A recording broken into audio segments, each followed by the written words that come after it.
Welcome back to the Mad Genius Thesis. Is that where we explore That's right. that fascinating relationship between creativity and mental illness? Absolutely. We examine the lives and works of some of history's most brilliant and unconventional minds, looking for clues to this enduring mystery.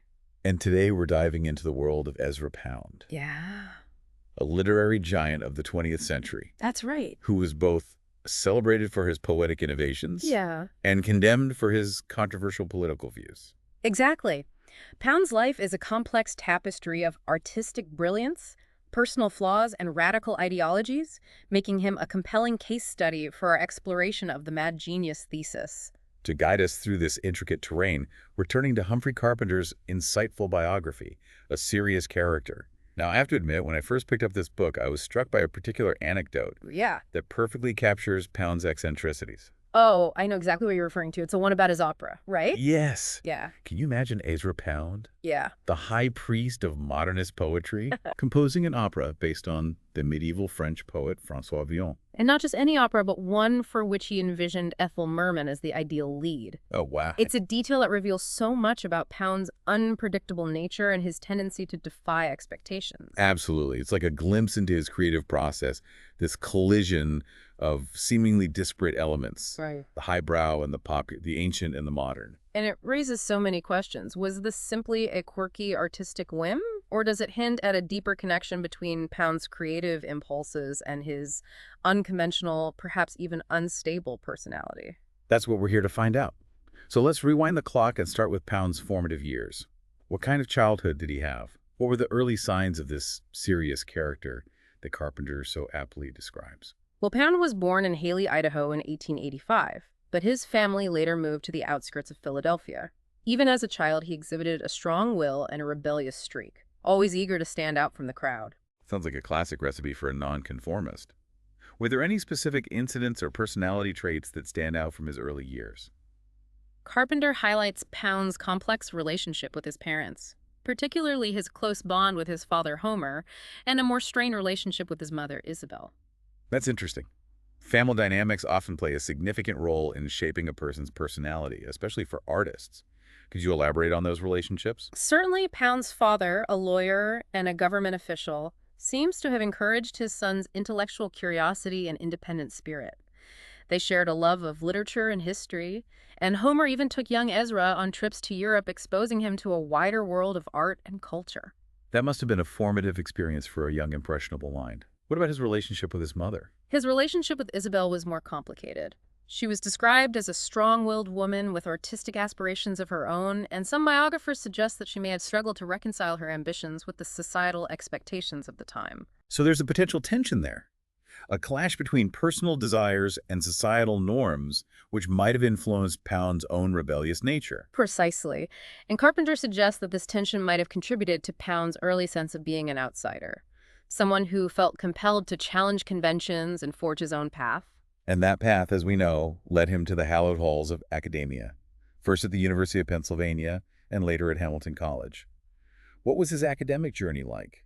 Did he excel in this more structured environment? Not exactly. While Pound clearly possessed a sharp intellect and a passion for literature, he struggled to conform to the rigid expectations of the academic world. Ah, the classic rebellious artist chafing against the constraints of academia. Huh. Any specific examples of his nonconformist tendencies during those years? No, there are plenty. He was known for his flamboyant attire, his outspoken opinions, and his tendency to challenge professors and classmates alike. He even got himself expelled from the University of Pennsylvania for what was described as insubordination. That doesn't surprise me one bit.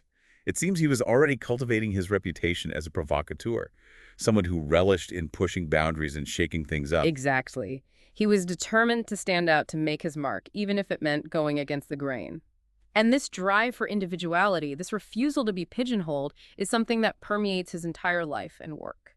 It's like he was already embodying that mad genius persona, even in his youth. But his academic misadventures didn't deter him from pursuing his literary ambitions, did they? Not at all. In fact, it might have even fueled them. After leaving Hamilton College without a degree, Pound set his sights on Europe, convinced that he could find greater artistic freedom and inspiration across the Atlantic. And this decision to flee to Europe marks a pivotal turning point in his life, doesn't it?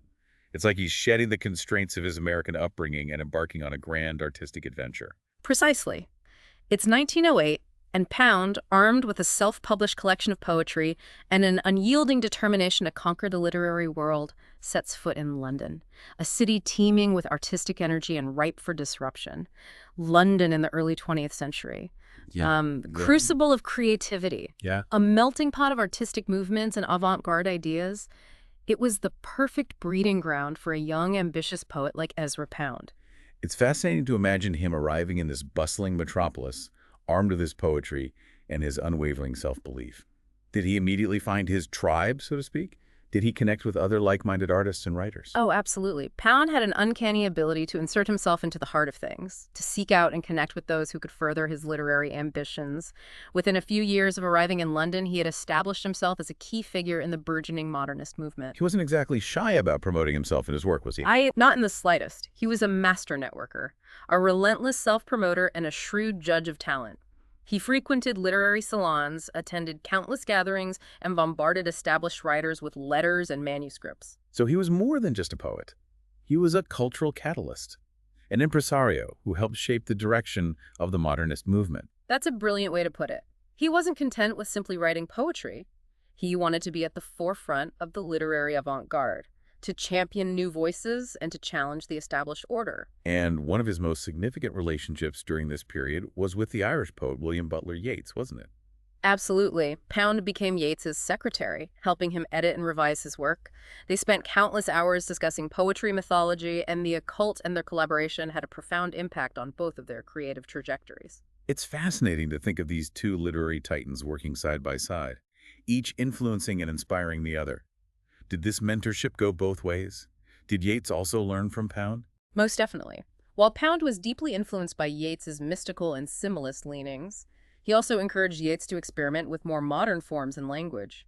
Pound, with his voracious appetite for new ideas and his relentless drive to break with tradition, pushed Yeats to explore uncharted artistic territory.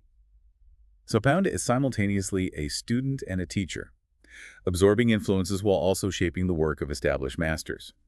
It's a testament to his intellectual agility and his ability to operate on multiple levels within the literary landscape.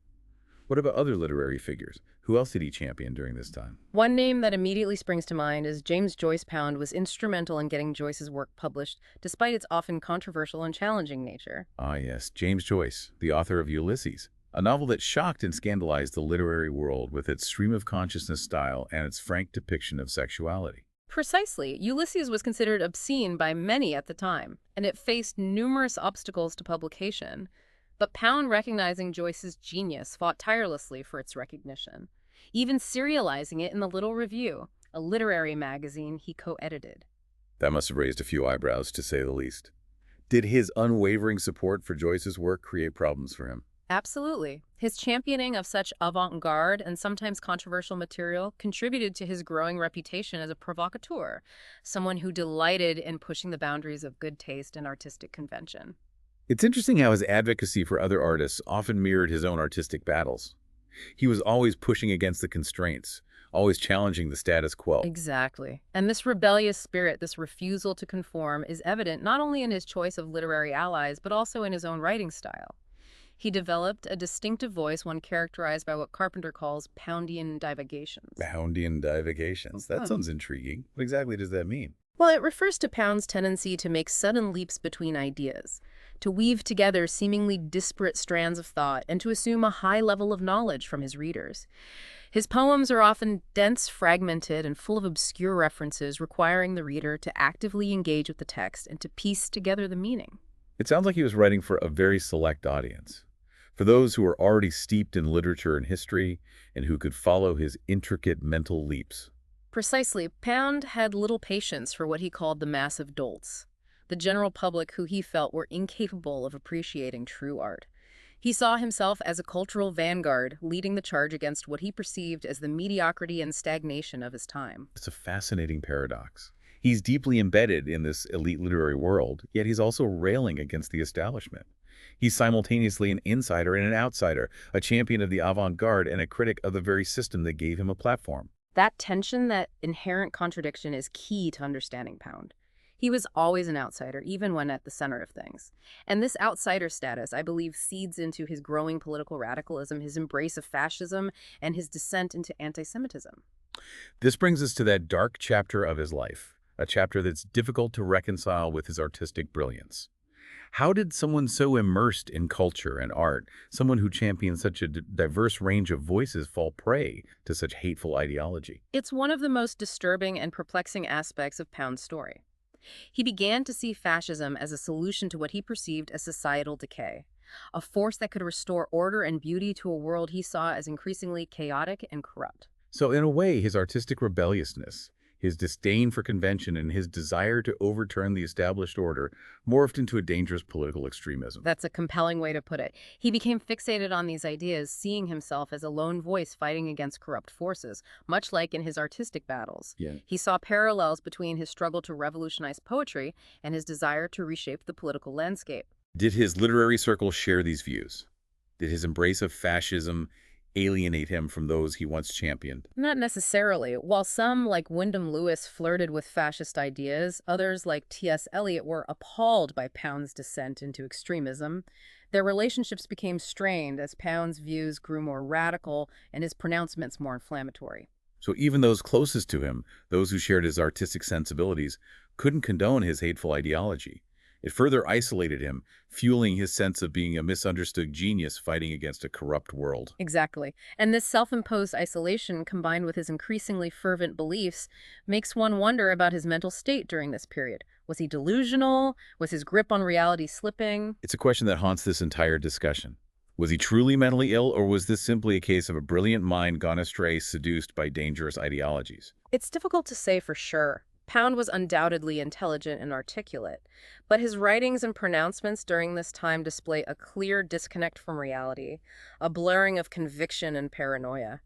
His anti-Semitic rants in particular are filled with hateful stereotypes and conspiratorial thinking. It's as if his brilliance had become warped, twisted by his extremist ideology. His artistic vision, once focused on beauty and innovation, had become distorted, fueling his hateful pronouncements. That's a poignant observation. It's in this context, against the backdrop of World War II, that his mental health truly comes into question as he begins making those infamous radio broadcasts from Italy. Those broadcasts, filled with pro-fascist propaganda and anti-Semitic diatribes, ultimately sealed his fate, leading to charges of treason against him by the U.S. government. They marked a tragic turning point, transforming him from a literary innovator to a voice of hate, broadcasting his warped ideology to the world. And it's these actions that eventually land him in St. Elizabeth Hospital, raising even more questions about the interplay of genius madness and the consequences of unchecked extremism.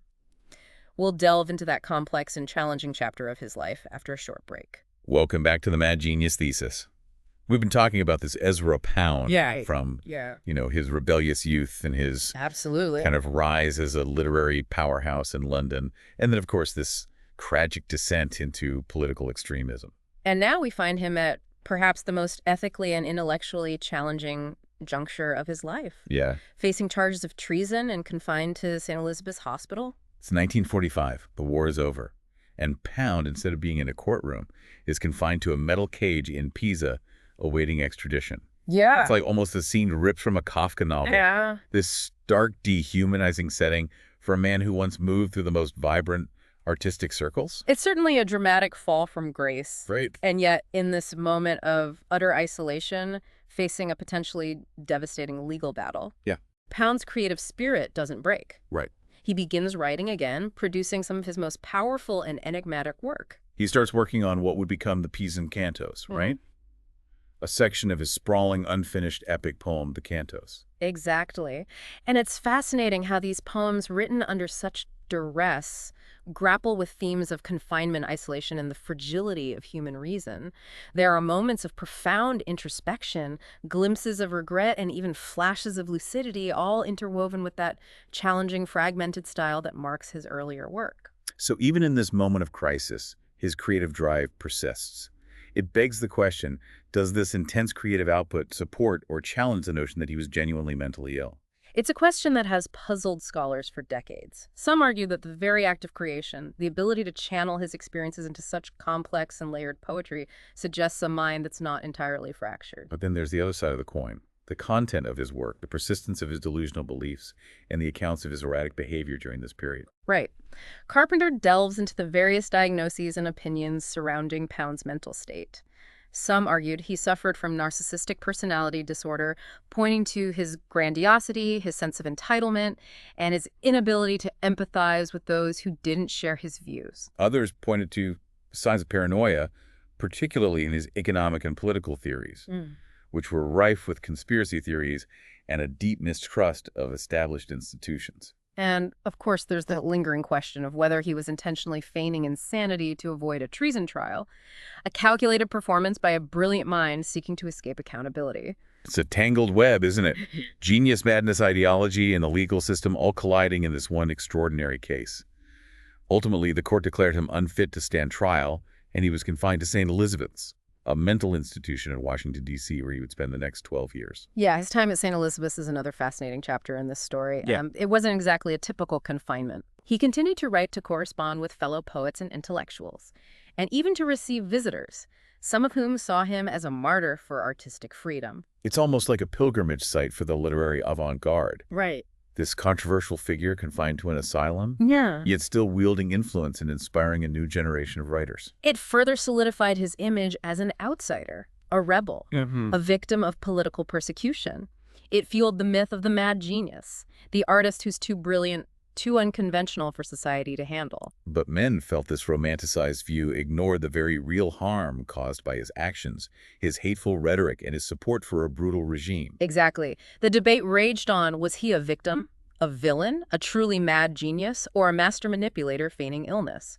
His confinement became a cultural flashpoint reflecting the complexities of the post-war world, grappling with questions of guilt responsibility and the limits of artistic freedom. And his release in 1958, after more than a decade at St. Elizabeth's, only added fuel to the fire. Some celebrated his return to freedom, while others were appalled that he seemingly escaped accountability for his wartime actions. He returned to Italy a somewhat diminished figure, haunted by his past, yet still capable of producing moments of brilliance. He even continued to work on the Cantos, that sprawling, unfinished project that seemed to mirror the complexities and contradictions of his own life. And in 1972, at the age of 87, Ezra Pound died in Venice, leaving behind a legacy that continues to fascinate, provoke, and divide. Yeah, Pound's story is a cautionary tale, reminding us that genius is not a shield against the allure of dangerous ideologies. It forces us to confront uncomfortable questions about the relationship between creativity and morality, between brilliance and responsibility. Can we separate the art from the artist? Can we appreciate the beauty and innovation of his work while acknowledging the deep flaws and harmful beliefs of the man who created it? These are questions that every generation grapples with as we encounter artists and thinkers whose brilliance is intertwined with darkness, whose legacies are both inspiring and troubling. And as we wrap up this deep dive into Ezra Pound and the Mad Genius Thesis, Right. we want to leave you with this. Does his story confirm or challenge your preconceptions about the link between creativity and mental illness?